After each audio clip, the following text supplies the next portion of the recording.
gang, just a quick one. This is my Spyderco collection.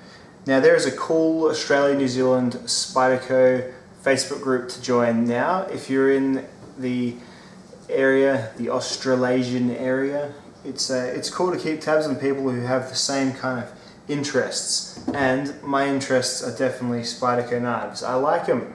I'm not quite a collector, but I get the ones that I like the look of using, and I use them, and it's brilliant. So let's go through them. So this one is the Spyderco Shemp Rock, just discontinued, which is a bummer because this is a great chopping garden knife. We had a tree come down in this crazy storms that have hit South Australia in the last few weeks, and I finished the tree with this knife. I destroyed it.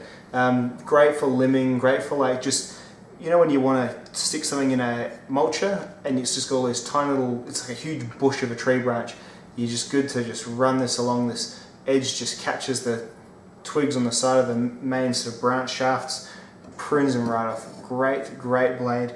One of the most comfortable fixed blades I've held in hand, as long as you're using it for its intended use, which is slashing, chopping kind of cuts on the smaller green stuff. Absolutely brilliant. It's full tang, it's VG10. It'll do your survival-y stuff as well if that's what you're interested in.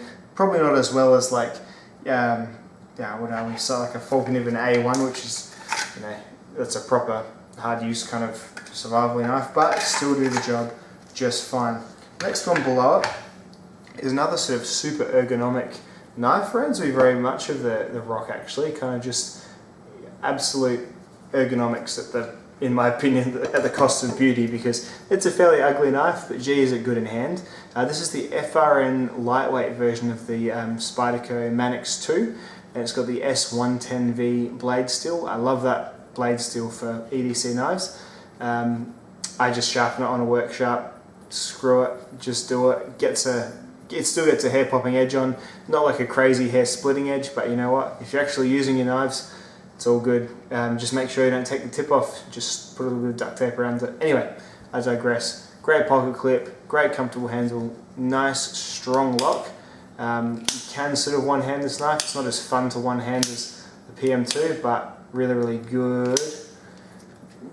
good user knife. If you just sort of had a knife that you just left with your work stuff at work, this would be a good one for that. Like, it's not particularly, you don't adore it like you might adore like another EDC knife, because it's not as fun to play with. Then it's got that sort of cheaper feeling FRN. It's a few things going that make it less collectible but highly usable.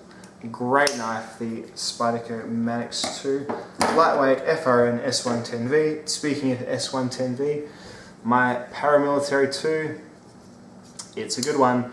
Everyone likes the Para 2, don't they? I haven't met a single person who doesn't like this. My only critique is that the trailing kind of really severe clip point makes for a very delicate tip, which kind of belies the hard use sort of nature behind this knife. But I just think it's a really nice everyday carry knife, as long as you're happy to carry something a little bit bigger.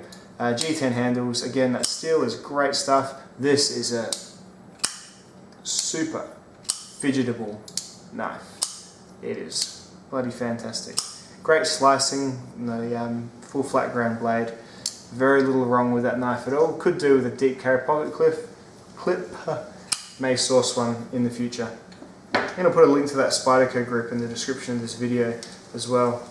Some people in Australia have some cool, really rare collectible knives. This is nothing compared to some of the dudes on there. This is the Mantrap, Spyderco Mantra 1, and this is my favourite of all the knives on the table. I really like the Mantra. I like a few things about it. I like it because it's got the Delica platform, really. See look how similar they are. It's kind of like a supercharged Delica. It's got a bit more cutting edge on the blade because they've missed out this little awkward bit here because a flipper tab has gone in the way.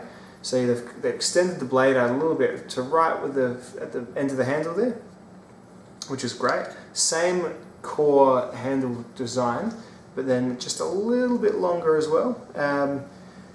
And the rounded titanium is really nice in hand. It's kind of got these rounded corners of it.